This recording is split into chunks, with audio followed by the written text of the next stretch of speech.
శాస్త్రం యొక్క రచన రెండు దృక్పథాలలో జరుగుతుంది. ఒకటి, సామాజిక వ్యవస్థను, సంస్కృతిని పరిరక్షించడం. దీనివలన లోకులు తమ పూర్వజులను అనుసరించగలుగుతారు. రెండవది, ప్రజలు శాశ్వత శాంతిని పొందడానికి.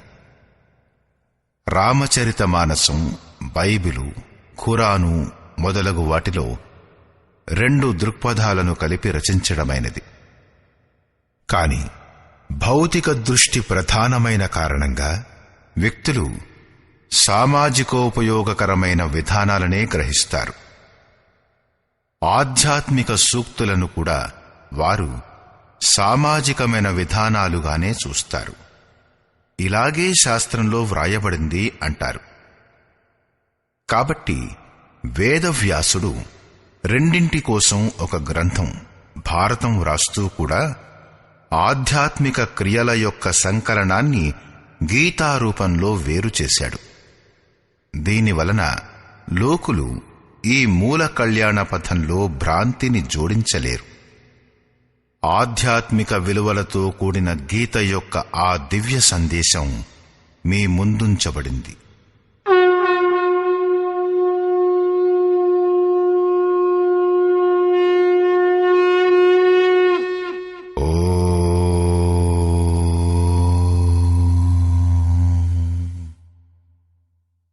శ్రీ పరమాత్మనే నమః.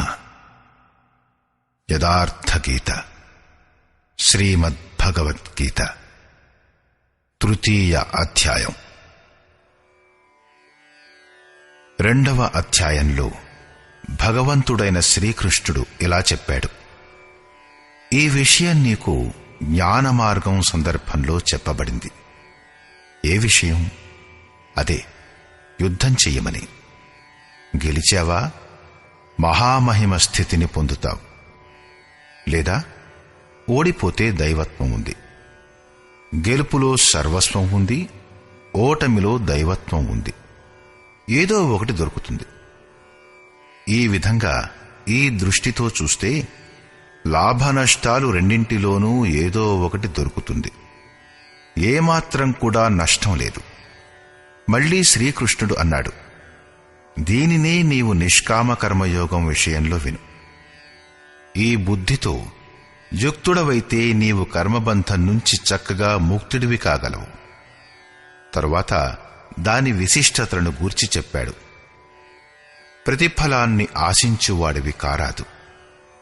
కోరికలచే రహితుడవై కర్మలో ప్రవృత్తుడవు కమ్ము. కర్మ చేయడంలో అశ్రద్ధ చూపరాదు. కర్మ చేసేటప్పుడు పాటించవలసిన కర్మబంధం నుంచి ముక్తుడైపోవడానికి అవసరమైన వాటి గురించి నొక్కి చెప్పాడు. ముక్తుడవైతే అయిపోతావు, కాని వాటితో నీ స్థితిని తెలుసుకోలేవు. ఈ విధంగా అర్జునుడికి నిష్కామ కర్మయోగానికంటే జ్ఞానమార్గం సరళంగానూ ప్రాప్తినిప్పించుదానిగానూ ప్రతీతమైంది. అతను ప్రశ్నించాడు: జనార్దన, మీ దృష్టిలో నిష్కామ కర్మ కంటే జ్ఞానమార్గం శ్రేష్టమైనదైనప్పుడు నన్ను భయంకర కర్మలలో ఎందుకిరికిస్తున్నారు? ప్రశ్న స్వాభావికమైనదే. ఒకే స్థానాన్ని చేరడానికి రెండు మార్గాలున్నాయనుకోండి. మీరు వాస్తవంగా వెళ్లవలసి ఉంటే వీటిలో సుగమమైనదేది అన్న ప్రశ్న తప్పకుండా అడుగుతారు.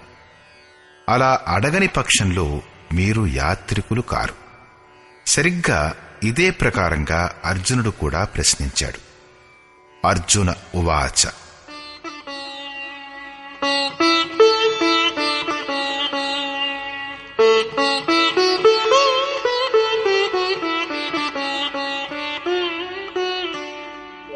జాయసి చేత్ కర్మణస్తే మతా బుద్ధిర్జనార్దన తత్కిం కర్మణి ఘోరే మాం నియోజయసి కేశవ. జనులపై దయగల జనార్దన, నిష్కామ కర్మయోగం కంటే జ్ఞానయోగం శ్రేష్టమైందని మీరనుకుంటే, హే కేశవ, మీరు నన్ను భయంకరమైన కర్మయోగంలో ఎందుకు తోస్తున్నారు?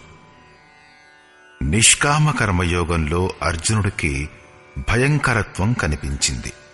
ఎందుకంటే ఇందులో కర్మ చేయడంలోనే నీకు అధికారం ఉంది, ప్రతిఫలంపై ఎన్నటికీ లేదు.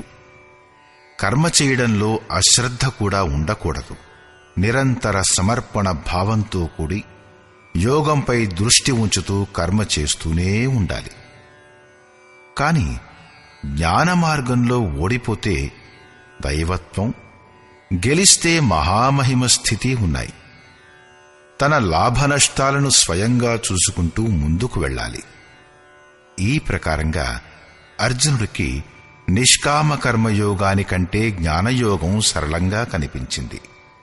కాబట్టి అతను ఇలా నివేదించుకున్నాడు.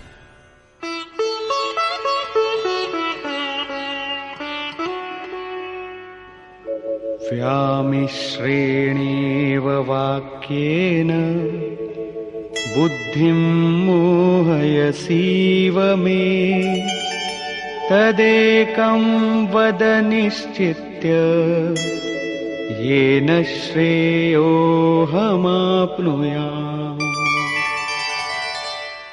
మీరు ఈ కలగాపులగపు వచనాలతో నా బుద్ధిని మోహితం చేస్తున్నారు. మీరు నా బుద్ధి యొక్క మోహాన్ని తొలగించడానికి ప్రవృత్తులైనారు. అందుచేత వీటిలో ఒకదానిని నిశ్చయం చేసి దేనివల్లనైతే నాకు శ్రేయం కలుగుతుందో, పరమ కళ్యాణమైన మోక్షం లభిస్తుందో దానిని చెప్పండి. అప్పుడు శ్రీకృష్ణుడు ఇలా అంటాడు. శ్రీ భగవానువాచ. లోకేస్మిన్ ద్వివిధా నిష్ఠా పురా ప్రోక్తా మయా నఘ జ్ఞానయోగేన సాంఖ్యానాం కర్మయోగేన యోగినాం.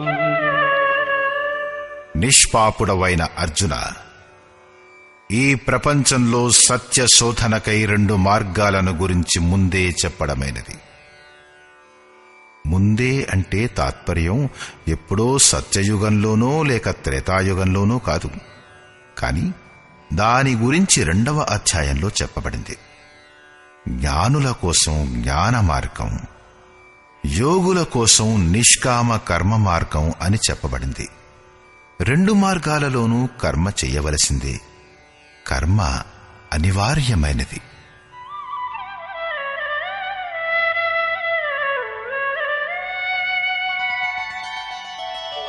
న కర్మణామనారంభాత్ నైష్కర్మ్యం పురుషోష్ణుతే న చ సన్యసనాదేవ సిద్ధిం సమధిగచ్చతి. అర్జున, మనుష్యుడు కర్మలను ఆరంభం చేయకపోవడం వలన నిష్కర్మత అనే అంతిమ స్థితిని పొందడు. ఆరంభం చేసిన క్రియను త్యజించుట వలన భగవత్ప్రాప్తి రూపమైన పరమ సిద్ధిని పొందడు. ఇప్పుడు నీకు జ్ఞాన మార్గం నచ్చినా లేక నిష్కామ కర్మ మార్గం నచ్చినా రెండింటిలోనూ కర్మను చేయవలసిందే.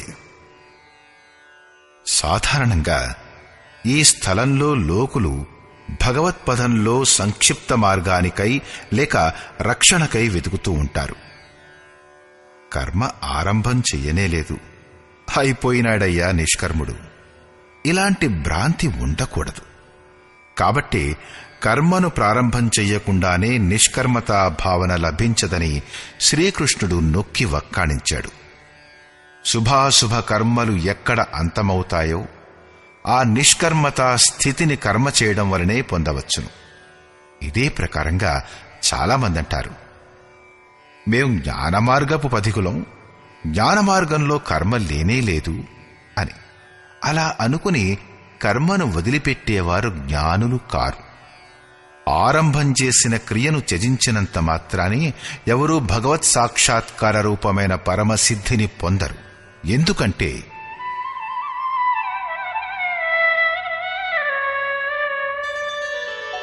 నహి కశ్చిత్ క్షణమపి జాతు తిష్ఠత్య కర్మకృత్ कार्यते ह्यवशः कर्म सर्वः प्रकृतिजैर्गुणैः।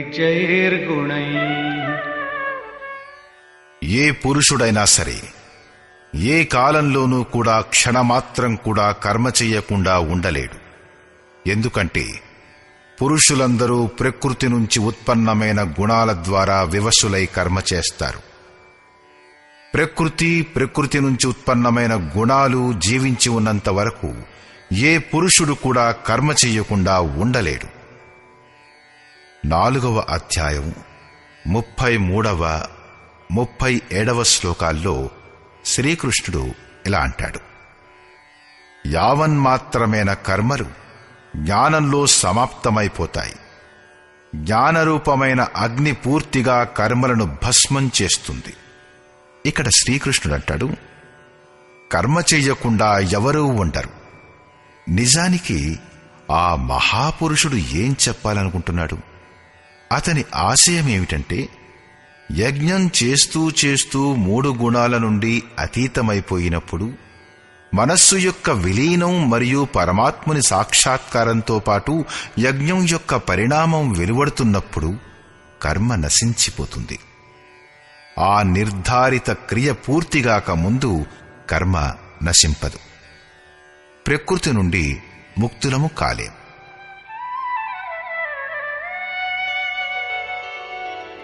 कर्मेन्द्रियाणि संयम्य य आस्ते मनसा स्मरन् इन्द्रियार्थान् विमूढात्मा మిథ్యాచార స ఉచ్యతే. ఇంత చెప్పినా కూడా కర్మేంద్రియాలను మొండిగా నిరోధించి ఇంద్రియాల భోగాలను మనస్సులో స్మరించేవారు మరీ మూఢులు, మిథ్యాచారు, డంబాచారు, అంతేకాని జ్ఞానులు కారు. ఇదేం నిరూపిస్తోందంటే కృష్ణుని కాలంలో కూడా ఇలాంటి మూఢాచారాలుండేవన్నమాట. చేయయోగ్యమైన క్రియను వదిలి ఇంద్రియాలను మొండిగా నిరోధించేవారిని, నేను జ్ఞానిని, పూర్ణుడిని అని అనేవారిని ధూర్తులని శ్రీకృష్ణుడంటున్నాడు. జ్ఞానమార్గం నచ్చినా లేక నిష్కామ కర్మయోగం నచ్చినా 2 మార్గాలలోనూ కర్మ చెయ్యవలసిందే.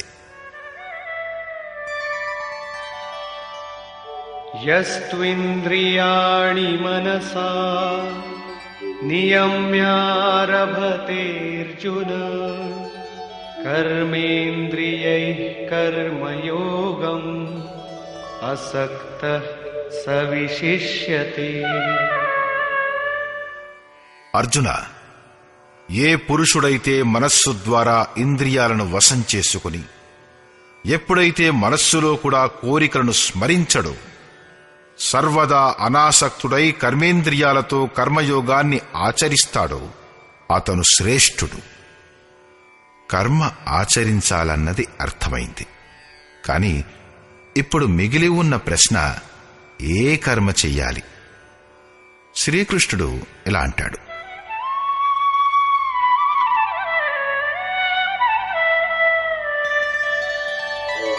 నియతం కురు కర్మ త్వం కర్మజాయో హ్యకర్మణః శరీరయాత్రాపి చ తే న ప్రసిద్ధేద కర్మణః. అర్జున, నీవు నిర్ధారితమైన కర్మను చెయ్యుము. అంటే చాలా రకములైన కర్మలు ఉన్నాయి. అందులో ఏదో ఒక దానిని ఎంచుకొనబడింది ఆ నియతమైన కర్మను చెయ్యుము. కర్మ చేయకపోవడం కంటే కర్మ చెయ్యడమే శ్రేష్టమైనది. ఎందుకంటే చేస్తూ ఉంటే వెనక చెప్పినట్లుగా కొంచెం దూరమైనా పోగలిగితే జన్మ మరణమనే మహాభయం నుంచి ఉద్ధరిస్తుంది. కాబట్టి కర్మ శ్రేష్టమైనది. కర్మ చెయ్యకపోతే శరీరయాత్ర కూడా సఫలం కాదు. శరీరయాత్ర అంటే అర్థం లోకులంటారు శరీర నిర్వహణ. ఎలాంటి శరీర నిర్వహణ? మీరు ఈ శరీరమా? ఈ పురుషుడు జన్మ జన్మాంతరాల నుండి యుగ యుగాంతరాల నుండి శరీరయాత్రే కదా చేస్తూ వస్తున్నాడు.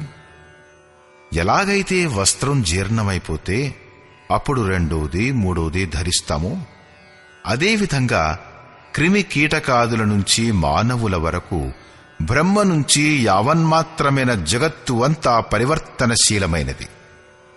ఉచ్చ నీచ యోనులలో మళ్లీ మళ్లీ పుట్టి ఈ జీవి శరీరాల యాత్రే కదా చేస్తున్నది.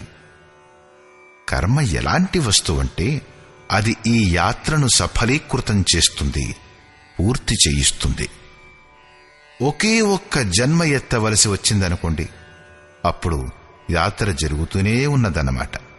పదికుడు ఇంకా నడుస్తున్నాడు. గమ్యం చేరుకున్నప్పుడే యాత్ర పూర్తవుతుంది. పరమాత్మునిలో ఉనికిని పొందిన తర్వాతనే ఈ ఆత్మకు శరీరాల యాత్ర చేయనవసరం ఉండదు. అంటే శరీర త్యాగం, శరీరధారణ, ఈ క్రమం సమాప్తమవుతుంది.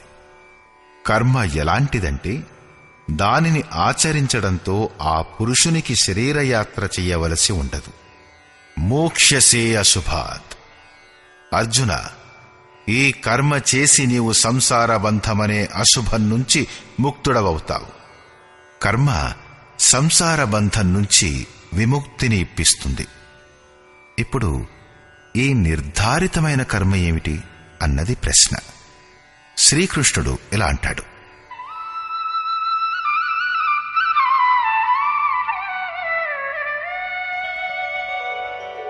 యజ్ఞార్థాత్ కర్మణోన్యత్ర లోకోయం కర్మబంధనః తదర్థం కర్మ కౌంతేయ ముక్తసంగ సమాచర. అర్జున, యజ్ఞ ప్రక్రియే కర్మ. దేని వలననైతే యజ్ఞం పూర్తవుతుందో ఆ ప్రయత్నమే కర్మ. దీని వలన నిరూపించబడేదేమిటంటే కర్మ ఒక నిర్ధారితమైన ప్రక్రియ. దీనికి అతిరిక్తంగా ఏ కర్మలైతే జరుగుతాయో అవి కర్మలు కావా? శ్రీకృష్ణుడంటాడు, కావు, అవి కర్మలు కావు. అన్యత్ర లోకోయం కర్మబంధనః.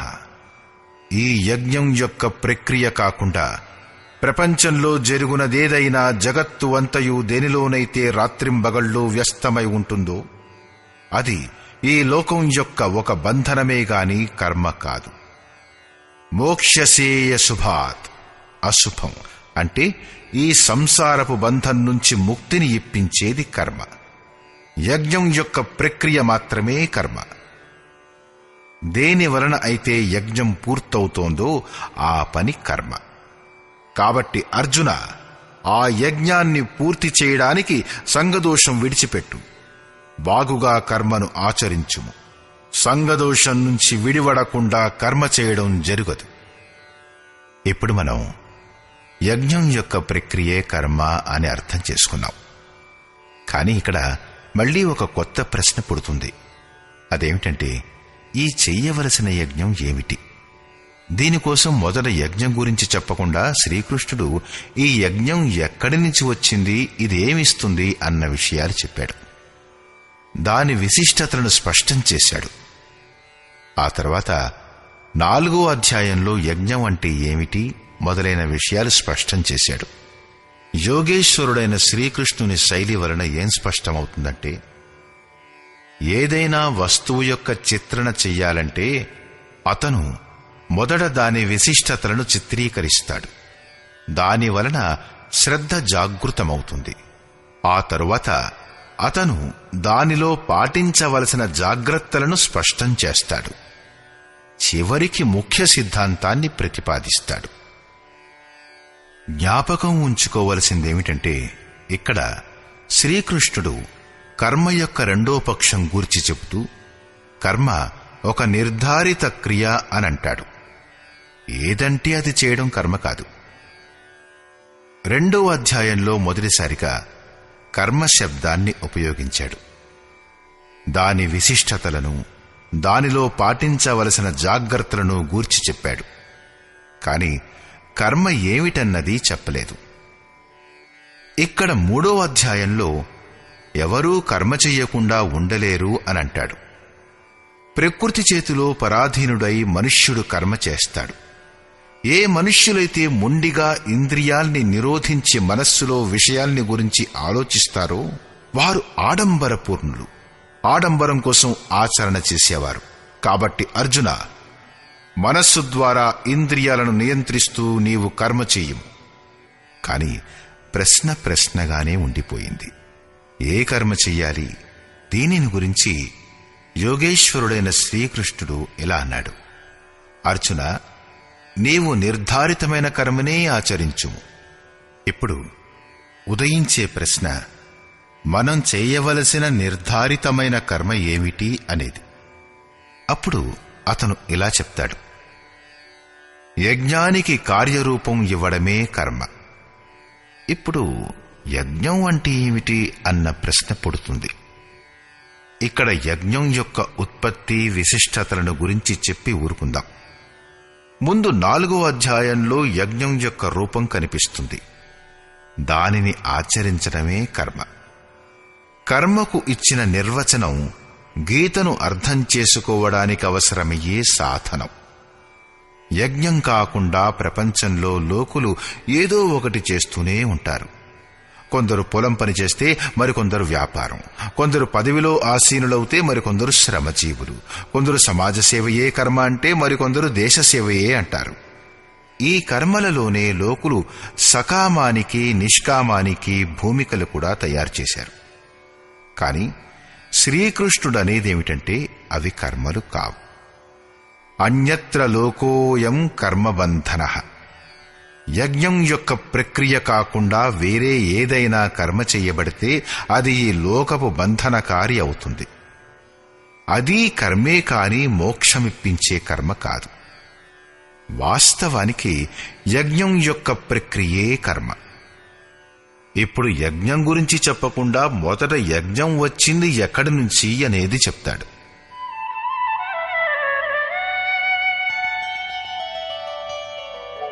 సహయజ్ఞాః ప్రజా సృష్ట్వా పురోవాచ ప్రజాపతిః అనేన ప్రసవిష్యధ్వం ఈశవోస్త్విష్టకామధు. ప్రజాపతి బ్రహ్మకల్ప ప్రారంభంలో యజ్ఞసహితంగా ప్రజలను సృష్టించి అన్నాడు: ఈ యజ్ఞం ద్వారా వృద్ధిని పొందండి. ఈ యజ్ఞం మీకోసం ఇష్టకామధుక్ అంటే కోరిన కోరికలు ఇచ్చేది. దేనిలోనైతే అనిష్టం లేదో అలాంటి ఇష్టదైవానికి సంబంధించిన కోరికలను పూర్తి చేస్తుంది. దీనితో ఉత్తరోత్తరాభివృద్ధి పొందండి అని. యజ్ఞం సహితంగా ప్రజలను ఎవరు సృష్టించారు? ప్రజాపతి బ్రహ్మ. బ్రహ్మ ఎవరు? ఎలాగైతే ప్రసిద్ధుడై ఉన్నాడో అలాంటి 4 ముఖాలు మరియు 8 కళ్ళు గల దేవుడా? కాదు. శ్రీకృష్ణుడు చెప్పినట్లు దేవతల పేరిట వేరే ఏ శక్తి లేదు. మరి ఈ ప్రజాపతి ఎవరు? వాస్తవానికి ఎవరైతే ప్రజలకు మూల ఉద్గమ స్థానమైన పరమాత్మునిలో ప్రవేశం పొందాడో ఆ మహాపురుషుడే ప్రజాపతి. బుద్ధియే బ్రహ్మ. అహంకార శివ బుద్ధి అజమన్షసి చిత్తమహాన. ఆ సమయంలో బుద్ధి యంత్రం మాత్రమే అవుతుంది. ఆ మహాపురుషుని వాక్కు ద్వారా పరమాత్ముడే మాట్లాడతాడు. భజన యొక్క వాస్తవిక క్రియ ప్రారంభమైనప్పుడు బుద్ధి క్రమక్రమంగా వృద్ధి చెందుతుంది. ప్రారంభంలో ఆ బుద్ధి బ్రహ్మ విద్యతో సంయుక్తమై ఉండడం చేత బ్రహ్మవిత్తు అనబడుతుంది. క్రమంగా వికారాలు నష్టమైపోయినప్పుడు, బ్రహ్మ విద్యలో శ్రేష్టమైనప్పుడు అది బ్రహ్మవిద్వరం అనబడుతుంది. వృద్ధి చెంది సూక్ష్మమైనప్పుడు బుద్ధి దశ వికసితమవుతుంది. అప్పుడది బ్రహ్మవిద్వరీయాన్ అనబడుతుంది. ఆ దశలో బ్రహ్మవిద్ అంటే బ్రహ్మ విద్యను తెలుసుకున్న ఆ పురుషుడు ఇతరులను కూడా యుద్ధాన మార్గంపై నడిపించగల అధికారాన్ని పొందుతాడు. బుద్ధి యొక్క పరాకాష్ఠ. బ్రహ్మ విద్వరిష్టం అంటే బ్రహ్మవిత్తు. ఆ దశ ఇష్టదైవం ప్రవాహితమయ్యేటటువంటి స్థితిగల ఆ మహాపురుషుడు ప్రజల యొక్క మూల ఉద్గమమైన పరమాత్మునిలో ప్రవిష్టుడై స్థితుడై ఉంటాడు. అటువంటి మహాపురుషుని బుద్ధి ఒక యంత్రం మాత్రమే. వారే ప్రజాపతి అనబడతారు. వారు ప్రకృతి యొక్క ద్వంద్వాలను విశ్లేషించి ఆరాధనా క్రియను రూపొందిస్తారు. యజ్ఞానికి అనుగుణంగా సంస్కారాలివ్వడమే ప్రజలను సృష్టించడం. ఇంతకు పూర్వం సమాజం అచేతనమై అవ్యస్థమై ఉంటుంది. సృష్టి అనాది అయినది. సంస్కారాలు మొదటి నుండే ఉన్నాయి, కాని అస్తవ్యస్తంగా వికృతంగా ఉన్నాయి. యజ్ఞానికి అనుగుణంగా వాటిని మార్చడాన్నే సృష్టి అంటారు. అలాంటి మహాపురుషుడు కల్పం యొక్క ఆదిలో యజ్ఞసహితంగా ప్రజలను సృష్టించాడు. కల్పం రోగముక్తుల్ని చేస్తుంది. వైద్యులు కల్పాన్ని ఇస్తారు. కొందరు కాయకల్పాన్ని చేస్తారు. అది క్షణికమైన శరీరాల యొక్క కల్పం. వాస్తవికమైన కల్పం భవరోగం నుంచి ముక్తి దొరికినప్పుడే. ఆరాధన యొక్క ప్రారంభమే ఈ కల్పానికి మొదలు. ఆరాధన పూర్తయిందంటే మీ కల్పం పూర్తయిందన్నమాటే. ఈ ప్రకారంగా పరమాత్ముని స్వరూపస్థుడైన మహాపురుషుడే భజన యొక్క ప్రారంభంలో యజ్ఞం సహితంగా సంస్కారాలను సుసంఘటితపరిచి ఇలా అన్నాడు: ఈ యజ్ఞం ద్వారా నీవు వృద్ధిని ప్రాప్తం చేసుకో. ఎలాంటి వృద్ధి? పూరిల్లు పెంకుటిల్లుగా మారిపోతుందా? రాబడి పెరుగుతుందా? కాదు. యజ్ఞం ఇష్టకామదుక్, ఇష్టుని సంబంధమైన కోరికలను నెరవేరుస్తుంది. ఇష్టదైవం ఒక్క పరమాత్ముడే. ఆ పరమాత్మునికి సంబంధించిన కోరికలు నెరవేరడం జరుగుతుంది. యజ్ఞం తిన్నగా ఆ పరమాత్ముని దరికి చేరుస్తుందా లేక క్రమక్రమంగానా అన్న ప్రశ్న స్వాభావికమైనదే.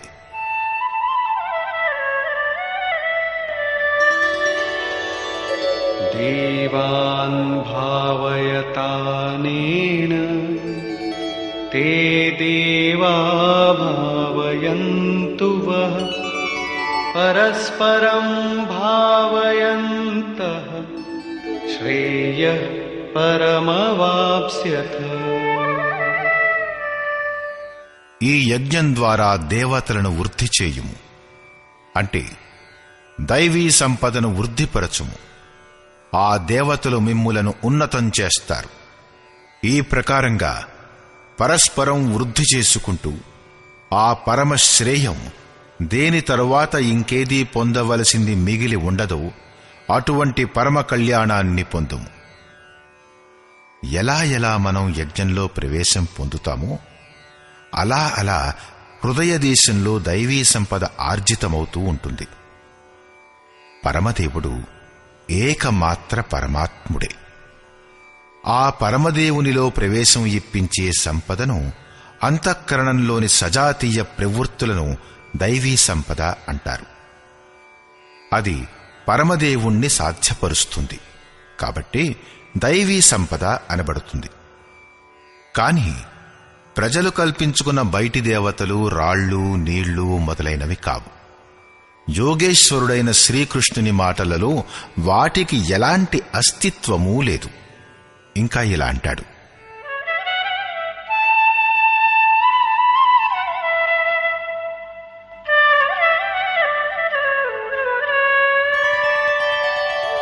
ఇష్టాన్ భోగాన్ నివో దేవా దాస్యంతే యజ్ఞభావితాః తైర్దత్తాన ప్రదాయేభ్యో యో భుంక్తేస్తేన ఏవ సః. యజ్ఞం ద్వారా సంబంధితులైన దేవతలు అంటే దైవీ సంపద మీకు ఇష్టాన్ భోగాన్ హిదాస్యంతే. ఇష్టదైవం అంటే ఆరాధ్య దైవానికి సంబంధించిన భోగాలను ఇస్తుంది. వేరే ఇంకేమీ కాదు. తైహి దత్తాన్, వారు మాత్రమే ఇచ్చేవారు. ఇష్టదైవాన్ని పొందడానికి ఇంకో వికల్పం లేదు.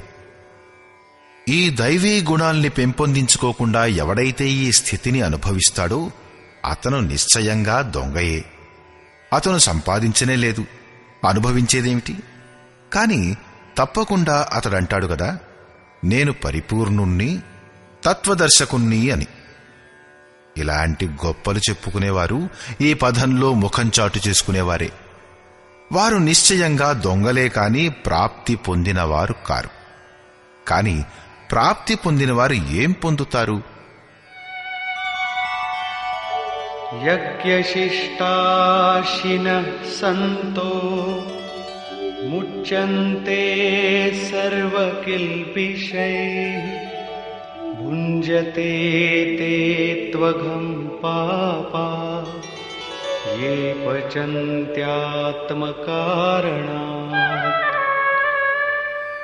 యజ్ఞం తరువాత మిగిలిన అన్నాన్ని తినే పుణ్య పురుషులు అన్ని పాపాల నుంచి విముక్తులైపోతారు. దైవీ సంపదను వృద్ధి చేస్తూ చేస్తూ ఆ పరిణామంలో ప్రాప్తించిన కాలమే పూర్తి కాలం. ఎప్పుడైతే యజ్ఞం పూర్తయిపోతుందో అప్పుడు శేషంగా మిగిలిన బ్రహ్మే అన్నం. దీనినే శ్రీకృష్ణుడు ఇంకో రకమైన మాటల్లో చెప్పాడు. యజ్ఞశిష్టామృత భుజో యాంతి బ్రహ్మ సనాతనం.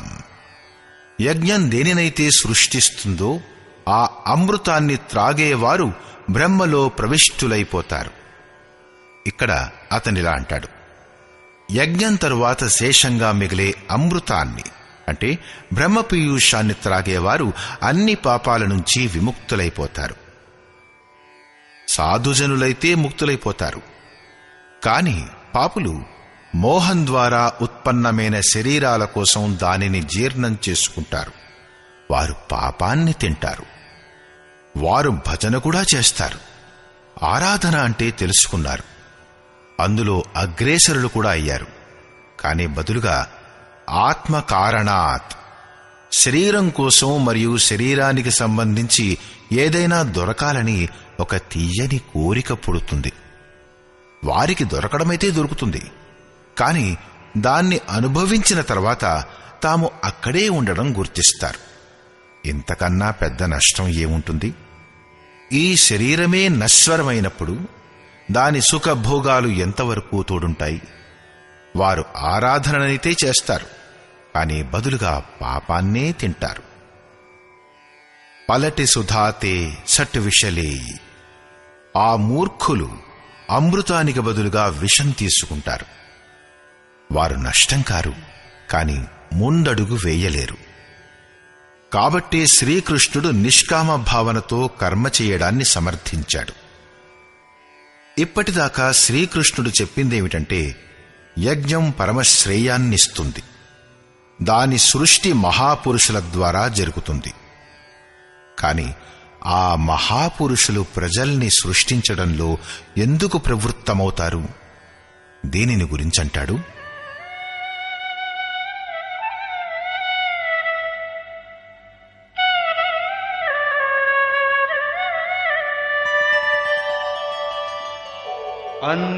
అన్నాద్భవంతి భూతాని పర్జన్యాదన్న సంభవః యజ్ఞాద్భవతి పర్జన్యో యజ్ఞః కర్మ సముద్భవః. కర్మ బ్రహ్మోద్భవం విద్ధి బ్రహ్మాక్షర సముద్భవం తస్మాత్ సర్వగతం బ్రహ్మ నిత్యం యజ్ఞే ప్రతిష్ఠితం. సమస్త ప్రాణులు అన్నం నుంచి ఉత్పన్నమవుతాయి. అన్నం బ్రహ్మవ్యజానాత్. అన్నం పరమాత్ముడే. ఆ బ్రహ్మ పీయూషాన్నే ఉద్దేశ్యంగా చేసుకుని ప్రాణులు యజ్ఞం వైపు అగ్రసరులవుతారు. అన్నం యొక్క ఉత్పత్తి వృష్టి నుంచి అవుతుంది. మేఘాల నుంచి కురిసే నీరు కాదు, కాని కృపావృష్టి. పూర్వంలో సంచితమైన యజ్ఞ కర్మయే కృపారూపంలో వర్షిస్తుంది. ఈనాటి ఆరాధన రేపు కృపారూపంలో లభిస్తుంది. కాబట్టి వృష్టి యజ్ఞం ద్వారా అవుతుంది. స్వాహ అనగానే వర్షం కురిస్తే విశ్వంలో బీడు భూములు, ఎడారులు ఎక్కువగా ఎందుకున్నాయి? అన్నీ సస్యశ్యామలమైపోతాయి. ఇక్కడి కృపావృష్టి యజ్ఞం చేత ఇవ్వబడింది. ఈ యజ్ఞం కర్మల నుంచే ఉత్పన్నమవుతుంది. కర్మ చేత యజ్ఞం పూర్తవుతుంది. ఆ కర్మ వేదాల నుంచి ఉత్పన్నమైందని తెలుసుకో. వేదాలు బ్రహ్మస్థితుడైన మహాపురుషుని వాక్కులే. ఏ తత్వమైతే విదితం కాదో దాని యొక్క ప్రత్యక్ష అనుభూతి పేరే వేదం, కాని శ్లోక సంగ్రహం పేరు కాదు. వేదం అనశ్వరుడైన పరమాత్ముడి నుంచి ఉత్పన్నమైనదిగా తెలుసుకో. చెప్పింది మహాత్ములే, అయినా కాని వారు ఆ పరమాత్మునితో కూడి తద్రూపులైపోయారు. వారి ద్వారా అనశ్వరుడైన పరమాత్ముడే మాట్లాడతాడు. కాబట్టి వేదాలు అపౌరుషేయాలనబడతాయి. మహాపురుషులు వేదాల్ని ఎక్కడి నుంచి పొందారు? వేదాలు అనశ్వరుడైన పరమాత్ముడి నుంచి ఉత్పన్నమయ్యాయి. ఆ మహాపురుషులు పరమాత్మునితో తద్రూపులైనారు. వారు యంత్రాలు మాత్రమే. కాబట్టి వారి ద్వారా పరమాత్ముడే మాట్లాడుతాడు. ఎందుకంటే యజ్ఞం ద్వారానే మనస్సు యొక్క నిరోధక కాలంలో పరమాత్ముడు సర్వదా యజ్ఞంలోనే ప్రతిష్ఠితమై ఉంటాడు. యజ్ఞమే అతన్ని పొందే ఒకే ఒక సాధనం. దీన్నే శ్రీకృష్ణుడు సమర్థిస్తాడు. ఏవం ప్రవర్తితం చక్రం నానువర్తయతి హయః అఘాయురింద్రియారామో మోఘం పార్థ సజీవతి.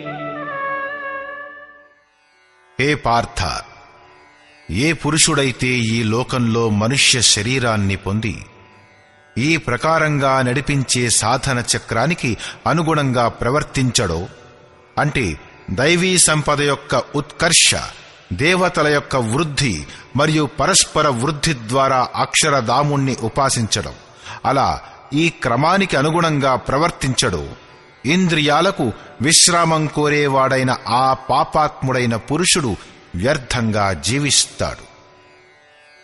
మిత్రులారా, యోగేశ్వరుడైన శ్రీకృష్ణుడు 2వ అధ్యాయంలో కర్మపదాన్ని ఉపయోగించాడు. మరి ఈ అధ్యాయంలో చెప్పాడు, నియమించిన కర్మ చెయ్యి. యజ్ఞం యొక్క ప్రక్రియే కర్మ. ఇది కాకుండా ఇంకేది చేసినా అది ఈ లోకం యొక్క బంధమే. కాబట్టి సంగదోషం అంటే ఫలాపేక్ష నుండి దూరంగా ఉంటూ ఆ యజ్ఞం పూర్తి కావడానికై కర్మను ఆచరణలో పెట్టు. అతను యజ్ఞం యొక్క విశిష్టతలను గూర్చి నొక్కి చెప్పాడు. యజ్ఞం యొక్క ఉత్పత్తి బ్రహ్మ నుంచి జరిగిందని చెప్పాడు. ప్రజలు అన్నాన్ని లక్ష్యం చేసుకుని ఆ యజ్ఞంలో ప్రవృత్తమవుతారు. యజ్ఞం కర్మ నుంచి మరియు కర్మ అపౌరుషేయాలైన వేదాల నుంచి ఉత్పన్నమవుతాయి. కాని వేద మంత్రద్రష్టలు మహాపురుషులే. వారి పౌరుషం తిరోహితమైపోయింది. అది జరగడంతోనే ఆ అవినశ్వరుడైన పరమాత్ముడే శేషంగా మిగిలిపోయాడు. కాబట్టి వేదాలు పరమాత్మ నుంచే ఉత్పన్నమయ్యాయి. సర్వవ్యాపి అయిన పరమాత్ముడు యజ్ఞంలో సర్వదా ప్రతిష్ఠితమై ఉంటాడు. ఈ సాధనా చక్రానికి అనుగుణంగా ఎవడైతే ప్రవర్తించడో ఆ పాపాత్ముడైన పురుషుడు ఇంద్రియ సుఖాన్ని కోరుకునేవాడు, వ్యర్థంగా జీవిస్తాడు. అంటే యజ్ఞం ఎలాంటి విధి విశేషం అంటే అందులో ఇంద్రియాలకి విరామం లేదు, కాని అక్షయ సుఖం ఉంది. ఇంద్రియాల నియంత్రణతో పాటు కర్మ చెయ్యడానికై ఉద్యుక్తుడయ్యే విధానం ఉంది. ఇంద్రియాల విరామం కోరుకునేవాడు పాపాత్ముడు. ఇప్పటి వరకు శ్రీకృష్ణుడు యజ్ఞం ఏమిటన్నది చెప్పలేదు. కాని యజ్ఞం చేస్తూనే ఉంటామా, లేక దీనికెప్పుడైనా అంతం కూడా ఉంటుందా? దీనిని గురించి యోగేశ్వరుడు ఇలా అంటాడు.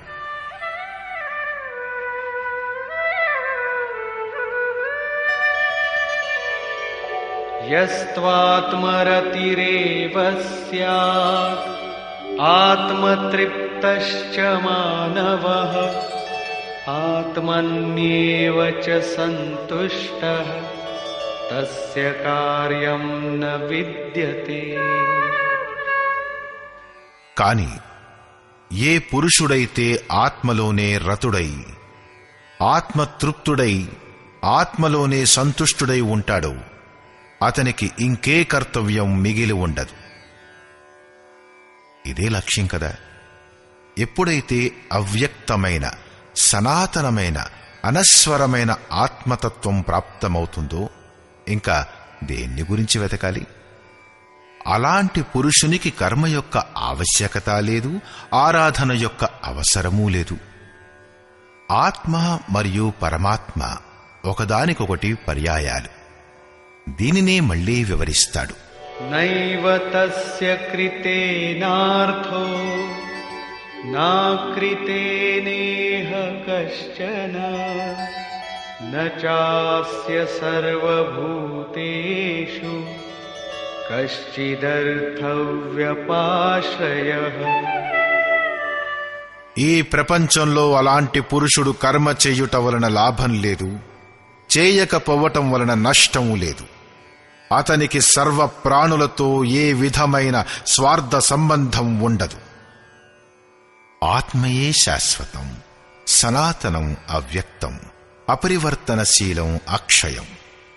ఎప్పుడైతే దానినే పొందాడో, దానిచే సంతుష్టి, దానిలో తృప్తిని పొంది ఉంటూ దానిలో స్థితుడైనాడో ఆ పైన ఇంకే శక్తి లేనే లేదు. అలాంటప్పుడు దేన్ని వెతకాలి? దొరికేదేమిటి? ఆ పురుషుడు కర్మను వదిలేయటం వలన నష్టం కూడా లేదు.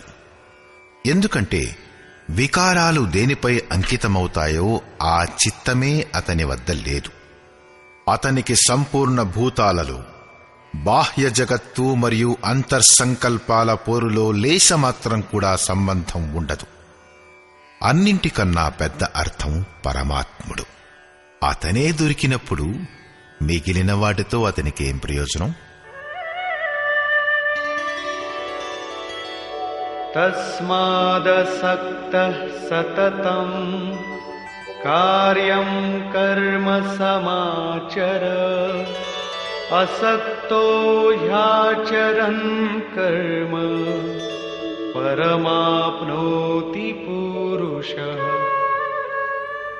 ఈ స్థితిని పొందుటకై నీవు అనాసక్తుడవై నిరంతరం కార్యం కర్మ చేయ యోగ్యమైన కర్మను చెయ్యు.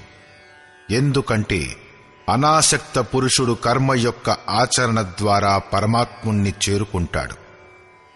నియత కర్మ, కార్యం కర్మ రెండూ ఒక్కటే. కర్మ చెయ్యుటకై ప్రేరణనిస్తూ అతడు ఇలా అంటాడు. కర్మణైవ హి సంసిద్ధిం ఆస్థితా జనకాదయః లోకసంగ్రహమేవాపి సంపశ్యన్ కర్తుమర్హసి. జనకుడు అంటే జనక మహారాజు కాదు, జన్మదాతను జనకుడని అంటారు. యోగమే జనకుడు. మీ స్వరూపానికి జన్మనిస్తుంది, ప్రకటిస్తుంది. యోగంతో సంయుక్తుడైన ప్రతి మహాపురుషుడు జనకుడే. ఇలాగా యోగ సంయుక్తులైన చాలామంది ఋషులు జనకాదయ, జనకుడు ఇత్యాది జ్ఞానులైన మహాపురుషులు కూడా కర్మణా ఏవహి సంసిద్ధిం, కర్మల ద్వారానే పరమసిద్ధిని పొందారు. పరమసిద్ధి అంటే పరమతత్వమైన పరమాత్ముని యొక్క ప్రాప్తి. జనకుడు మొదలైన మహర్షులందరూ ఈ కార్యం కర్మ యజ్ఞం యొక్క ప్రక్రియ ద్వారా ఈ కర్మను చేస్తూనే సంసిద్ధిం పరమసిద్ధిని పొందారు. కాని పొందిన తరువాత కూడా లోక కళ్యాణాన్ని దృష్టిలో ఉంచుకుని కర్మ చేశారు, లోకహితాన్ని కోరుకుంటూ కర్మ చేశారు. కనుక నీవు కూడా దీనిని పొందిన తరువాత లోకనాయకుడవుటకై కార్యం కర్మ చేయ యోగ్యుడవే. ఎందుకు? ఇప్పుడే శ్రీకృష్ణుడన్నాడు, పరమాత్ముడిని చేరిన మహాపురుషులకి కర్మ చేయడం వలన లాభం లేదు, వదిలివేస్తే నష్టం లేదు. అయినా గాని లోకహిత వ్యవస్థ కోసం వారు నియత కర్మని ఆచరిస్తారు.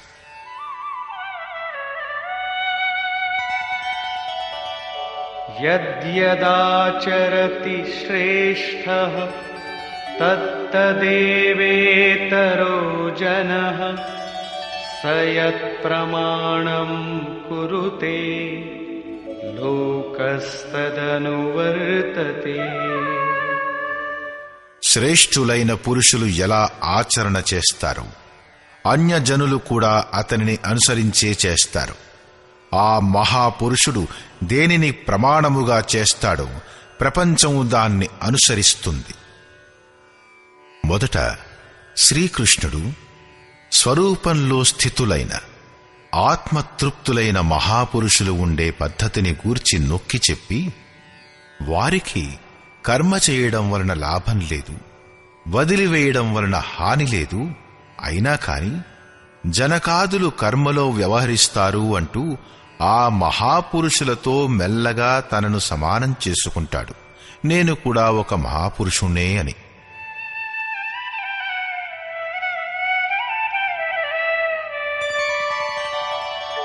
న మే పార్థాస్తి కర్తవ్యం త్రిషు లోకేషు కించన నానవాప్తమవాప్తవ్యం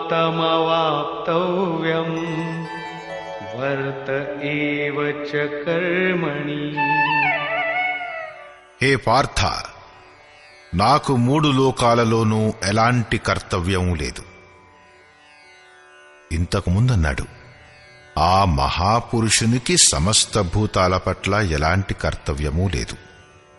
ఇక్కడంటాడు, 3 లోకాలలోనూ నాకు ఎలాంటి కర్తవ్యం కూడా మిగిలి లేదు, మరియు కించిన్ మాత్రం ప్రాప్తం చేసుకోవలసిన వస్తువు ఏదీ అప్రాప్తంగా లేదు.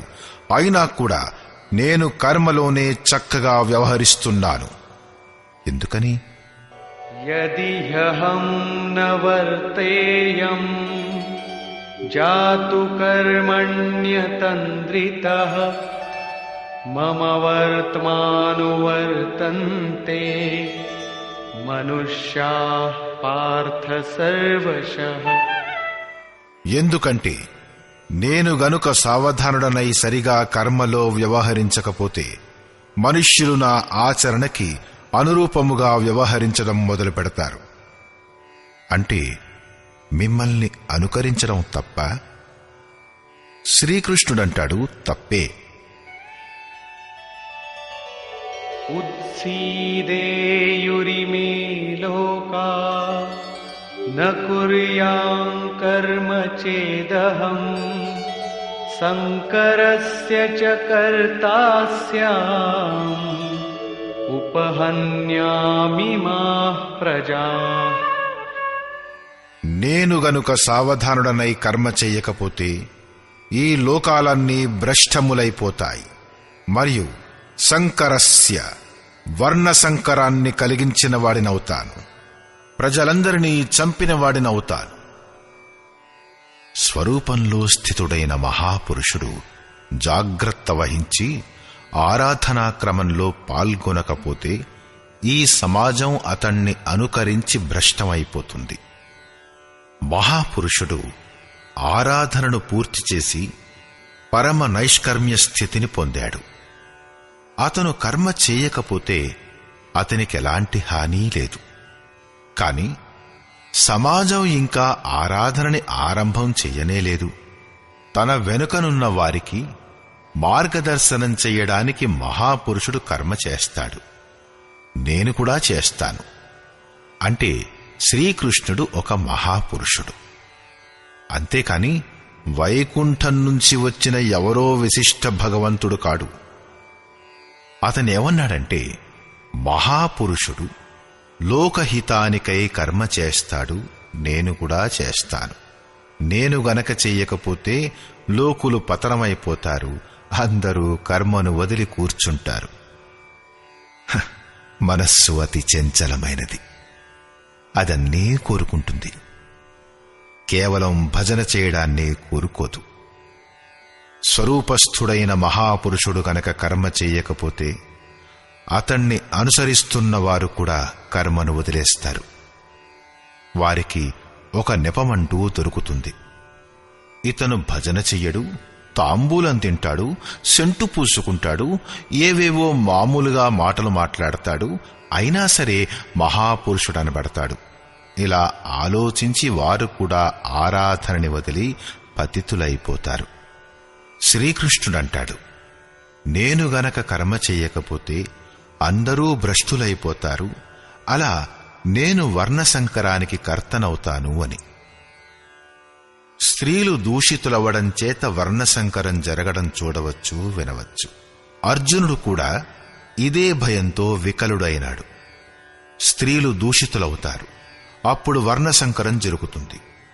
కాని శ్రీకృష్ణుడంటాడు, నేను గనక సావధానుడనై ఆరాధనలో పాల్గొనకపోతే వర్ణసంకరానికి కర్తనవుతాను. వాస్తవానికి ఆత్మ యొక్క శుద్ధ వర్ణం పరమాత్మ.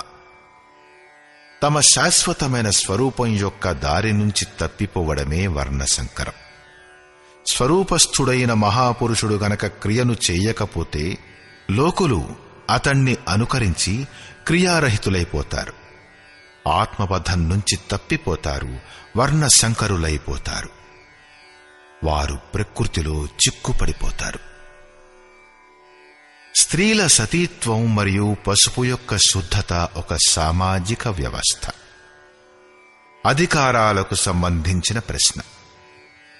సమాజానికై వాటి ఉపయోగం ఉంది, కాని తల్లి తండ్రి యొక్క తప్పులు సంతానం యొక్క సాధనను ప్రభావం చెయ్యలేవు. ఆపన్ కరణి పారు ఉతరణి, తను చెయ్యడం, తను దాటివేయడం. హనుమంతుడు, వ్యాసుడు, వశిష్ఠుడు, నారదుడు, సుఖదేవుడు, కబీరు, యేసు మొదలైన వారు మహాపురుషులయ్యారు. కాని సామాజిక కులీనతతో వీరికి సంబంధం లేదు. ఆత్మ తన పూర్వజన్మ యొక్క గుణధర్మాలను వెంట తీసుకుని వస్తుంది. మనఃస్రష్టానీంద్రియాణి ప్రకృతిస్థాని కర్షతి. మనస్సు సహితంగా ఇంద్రియాల చేత ఏ కార్యం ఈ జన్మలో చెయ్యబడుతుందో దాని సంస్కారాన్ని వెంట తీసుకుని జీవాత్మ పాత శరీరాన్ని వదిలివేసి నవీన శరీరంలోకి ప్రవేశిస్తుంది. ఇందులో జన్మదాతల సహకారం ఏముంది? వారి వికాసంలో తేడా రాదు. కాబట్టి స్త్రీలు దూషితులవుతే వర్ణసంకరం కాదు. స్త్రీలు దూషితులవ్వడానికి వర్ణసంకరానికి ఏ సంబంధమూ లేదు. శుద్ధ స్వరూపం వైపు అగ్రసరులు కాకుండా ప్రకృతిలో చిక్కుపడిపోవడమే వర్ణసంకరం. మహాపురుషుడు కనుక సావధానుడై క్రియలో వ్యవహరించకపోతే, లోకులచే క్రియను చేయించకపోతే అతడు ఆ మొత్తం ప్రజలను చంపినవాడవుతాడు. సాధనా క్రమంలో నడుచుకుంటూ ఆ మూల పురుషుడైన అనశ్వరుణ్ణి పొందడం జీవనం. ప్రకృతిలో చిక్కుపడిపోవడం, తప్పిపోవడం మృత్యువు. కాని ఆ మహాపురుషుడు ఈ ప్రజలను గనక క్రియాపథంలో నడిపించకపోతే, ఆ మొత్తం ప్రజలను చెల్లాచెదురు కానివ్వకుండా సత్పథంపై నడిపించకపోతే అతడు ఆ మొత్తం ప్రజలను చంపిన హంతకుడవుతాడు, హింసకుడవుతాడు. క్రమంగా నడిపిస్తూ ఎవడైతే తీసుకెళ్తాడో అతనే శుద్ధ అహింసకుడు. గీత ప్రకారంగా శరీరం మరణించడం, నశ్వరమైన కళేబరాలు మరణించడం ఒక పరివర్తనం.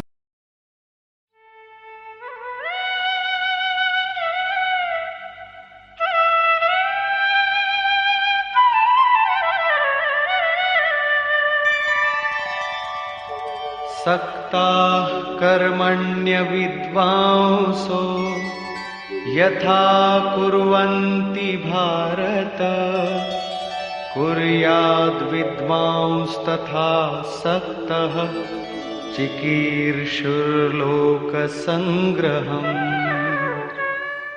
హే భారత, హే అర్జున, కర్మలో ఆసక్తులైన అజ్ఞానులు ఎలాగైతే కర్మ చేస్తారో అలాగే అనాసక్తులైన విద్వాంసులు, పూర్ణ జ్ఞానులు కూడా లోకుల హృదయంలో ప్రేరణనిస్తూ వారి కళ్యాణం కోరుతూ కర్మ చెయ్యాలి.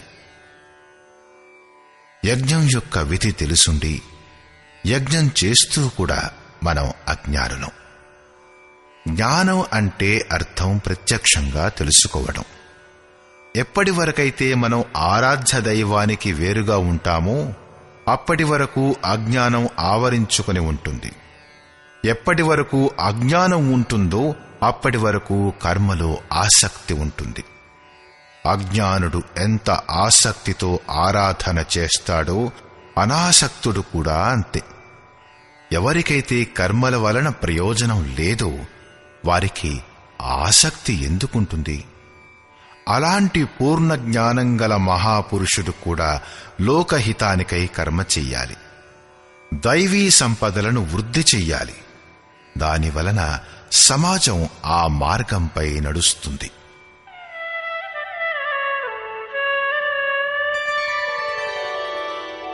न बुद्धिभेदं जनयेद् अज्ञानां कर्मसङ्गिनां जोषयेत् सर्वकर्माणि विद्वान् युक्तः समाचरन्. జ్ఞానులైన పురుషులు చెయ్యవలసింది కర్మలో ఆసక్తులైన అజ్ఞానుల బుద్ధిలో భ్రమ పుట్టించకపోవుటే. అంటే స్వరూపస్థులైన మహాపురుషులు గుర్తుంచుకోవలసిందేమిటంటే తమ ఆచరణ వలన తమ వెనుకనున్న వారి మనస్సులలో కర్మ పట్ల అశ్రద్ధ ఉత్పన్నం కాకూడదు. పరమాత్మతత్వంతో సంయుక్తులైన మహాపురుషులు చేయవలసిందేమిటంటే స్వయంగా నియత కర్మను చేస్తూ ఇతరులచే చేయించాలి. ఇదే కారణం వలన పూజ్య గురు మహారాజుల వారు వృద్ధాప్యంలో కూడా రాత్రి 2 గంటలకే లేచి కూర్చుని దగ్గుతూ ఉండేవారు. 3 గంటలకి లెవ్వండి మట్టి బొమ్మల్లారా అని అనేవారు. అందరూ లేచి చింతనలో మునిగిపోగానే వారు స్వయంగా కొంచెం నడుం వాల్చేవారు. కొంచెం సేపైన తర్వాత లేచి కూర్చుని వారిలా అనేవారు, గురువుగారు నిద్రపోయారని అనుకుంటున్నారా? కానీ నేను నిద్రపోవటం లేదు, శ్వాసక్రియలో మునిగి ఉన్నాను.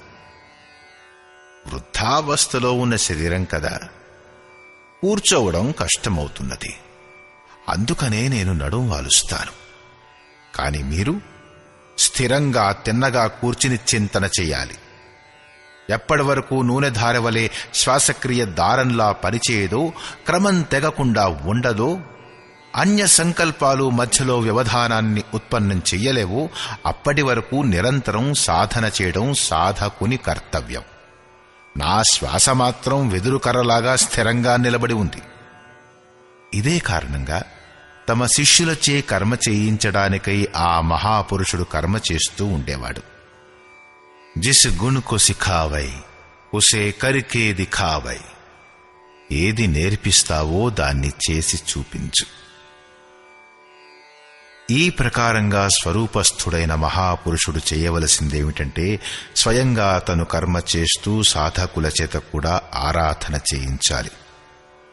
సాధకుడు కూడా శ్రద్ధాపూర్వకంగా ఆరాధన చెయ్యాలి.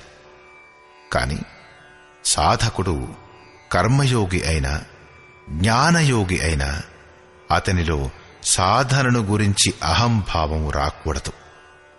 కర్మ ఎవరి వలన జరుగుతుంది? అలా జరగడానికి కారణం ఎవరు? దీనిని గూర్చి శ్రీకృష్ణుడు స్పష్టంగా చెప్తాడు.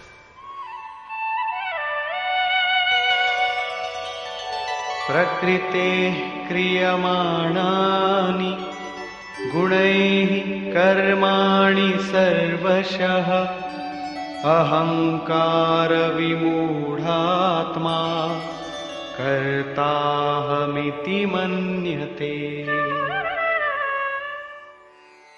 ఆరంభం నుంచి అంతం వరకు సంపూర్ణ కర్మ ప్రకృతి యొక్క గుణాల ద్వారానే చెయ్యబడుతుంది. అయినా గాని అహంకారం చేత విశేషంగా మూఢులైన పురుషులు నేనే కర్తను అని అనుకుంటారు. ప్రకృతి యొక్క గుణాల ద్వారానే ఆరాధన జరుగుతుందనేది ఎలా ఒప్పుకోవాలి? అలాగని ఎవరు చూశారు? దీనిని గూర్చి శ్రీకృష్ణుడు ఇలా అంటాడు: తత్వవిత్తు మహాబాహో గుణకర్మ విభాగయోః గుణాగుణేషు వర్తంతే ఇతి మత్వా న సజ్జతే. హే మహాబాహు, గుణాలను మరియు కర్మ యొక్క విభాగాలను పరమతత్వ పరమాత్ముని తెలుసుకున్న తత్వవిత్తులైన మహాపురుషులు చూశారు. సంపూర్ణ గుణాలు గుణాలలోనే వ్యవహరిస్తున్నాయి. అలా అనుకొని గుణాలలోనూ కర్మల కర్తృత్వంలోనూ వారు ఆసక్తులు కారు. ఇక్కడ తత్వం అంటే అర్థం పరమతత్వమైన పరమాత్ముడు అనేగాని లోకులు లెక్కపెట్టినట్లు 5 లేక 25 తత్వాలు కావు. యోగేశ్వరుడైన శ్రీకృష్ణుని మాటలలో చెప్పాలంటే తత్వం కేవలం పరమాత్ముడే, ఇంకో తత్వమంటూ లేనేలేదు. గుణాల కంటే అతీతుడై పరమతత్వమైన పరమాత్మునిలో స్థితులైన మహాపురుషులు గుణాలను బట్టి కర్మ యొక్క విభజన చూడగలుగుతారు. తామస గుణం ఉంటే దాని క్రియలు బద్ధకం, నిద్ర, మరుపు, కర్మలో ప్రవృత్తం కాకపోవడం మొదలైనవి. రాజస గుణం ఉంటే దాని క్రియలు ఆరాధన నుంచి వెనుకాడని స్వభావం, శౌర్యం, స్వామిత్వ భావనతో కర్మ చేయడం మొదలైనవి.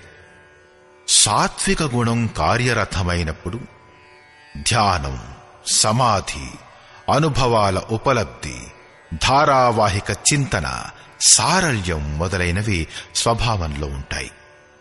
గుణాలు పరివర్తనశీలాలు. గుణాలకి అనుగుణంగా కర్మలు ఉత్కర్ష అనుత్కర్ష కలుగుతాయన్న దానిని ప్రత్యక్ష దర్శకులైన జ్ఞానులే చూడగలరు. గుణాలు తమ కార్యాల్ని చేయించుకుంటాయి, అంటే గుణాలు గుణాలలో సంచరిస్తాయి. అలాగని అనుకుని ఆ ప్రత్యక్ష ద్రష్టులు కర్మలో ఆసక్తులు కారు. కాని ఎవరైతే గుణాలకు అతీతమవలేదో, ఎవరైతే ఇంకా దారిలోనే ఉన్నారో వారు కర్మలో ఆసక్తులై ఉండాలి. కాబట్టి ప్రకృతేర్గుణ సమ్మూఢాః సజ్జంతే గుణకర్మసు తాన్ కృత్స్నవిదో మందాన్ కృత్స్నవిన్న విచాలయేత్. ప్రకృతి యొక్క గుణాలచే మోహితులైన పురుషులు గుణాలలో మరియు కర్మలలో క్రమంగా నిర్మలమైన గుణాల వైపు ఉన్నతమవడం చూసి వాటిలో ఆసక్తులవుతారు. అంత బాగా తెలుసుకోలేని మందాన్, శిథిల ప్రయత్నం చేయు వారిని బాగుగా తెలుసుకోగల జ్ఞానులు చంచల మనస్కులను చెయ్యకూడదు. వారిని హతోత్సాహులను చెయ్యకుండా ప్రోత్సహించాలి.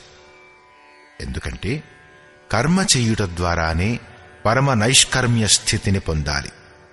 తమ శక్తి మరియు స్థితిని అవగతం చేసుకుంటూ కర్మలో ప్రవృత్తులయ్యే జ్ఞాన మార్గంలో సాధకులు చెయ్యవలసిందేమిటంటే కర్మను గుణాలు ఇచ్చినవనుకోవాలి తప్ప మనమే కర్తలం అనుకుని అహంకారయుక్తులు కారాదు.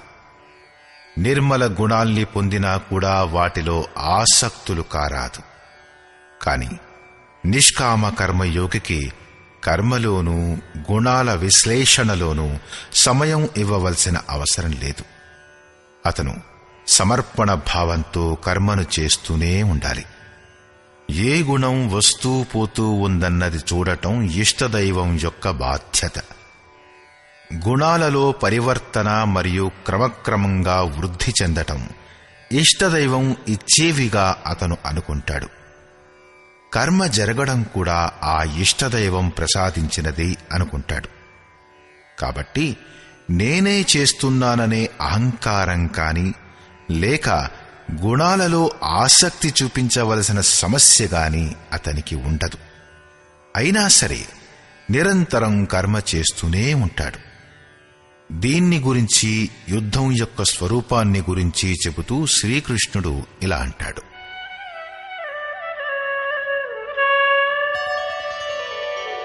మయి సర్వాణి కర్మాణి సన్యస్యాధ్యాత్మచేతసా నిరాశీర్నిర్మమో భూత్వా యుధ్యస్వ విగతజ్వరః. కాబట్టి అర్జున, నీవు అధ్యాత్మచేతసా అంతరాత్మలో చిత్తమును నిరోధించి ధ్యానస్థుడవై సంపూర్ణ కర్మలను నాకు అర్పణ చేస్తూ ఆశారహితుడవై మమతారహితుడవై సంతాపరహితుడవై యుద్ధం చెయ్యి. ఎప్పుడైతే చిత్తము ధ్యానంలో స్థితమై ఉంటుందో, లేశమాత్రం కూడా ఆశ ఉండదో, కర్మపై మమకారం ఉండదో, అసఫలత పట్ల సంతాపం ఉండదో, అప్పుడు ఆ పురుషుడు ఏ యుద్ధం చేస్తాడు? చిత్తం అన్ని వైపుల నుంచి ముకుళించుకుంటూ హృదయదేశంలో నిరుద్ధమైపోతూ ఉంటే అతను ఎందుకు యుద్ధం చెయ్యాలి? ఎవరితో చెయ్యాలి? అక్కడెవరున్నారు? వాస్తవానికి ఎప్పుడైతే మీరు ధ్యానంలో ప్రవేశిస్తారో అప్పుడే యుద్ధం యొక్క అసలైన స్వరూపం మీ ముందు ఉంటుంది. అప్పుడు కామం, క్రోధం, రాగం, ద్వేషం, ఆశ, తృష్ణ ఇత్యాది వికారాల సమూహం, విజాతీయ ప్రవృత్తులు కురు అనబడతాయో అవి ప్రపంచంలోకి ప్రవృత్తమవుతూనే ఉంటాయి. అడ్డుగోడలై భయంకరంగా దాడి చేస్తాయి. వీటిని దాటగలగడమే యుద్ధం. వీటిని నాశనం చేస్తూ అంతరాత్మలోకి వెళ్లడమే, ధ్యానస్థుడు కావడమే యథార్థమైన యుద్ధం.